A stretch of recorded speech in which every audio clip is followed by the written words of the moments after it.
أعوذ بالله من الشيطان الرجيم. சபிக்கப்பட்ட ஷைத்தானை விட்டு அல்லாஹ்விடம் நான் பாதுகாப்பு தேடுகின்றேன்.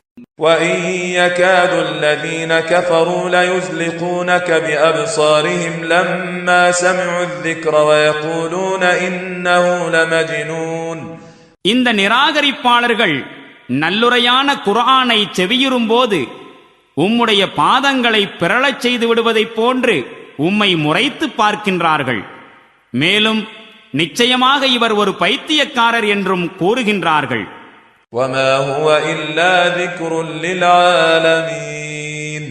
ஆனால் உண்மை நிலை யாதெனில் இது உலக மக்கள் அனைவருக்கும் ஒரு நல்லுரையாகவே இருக்கிறது.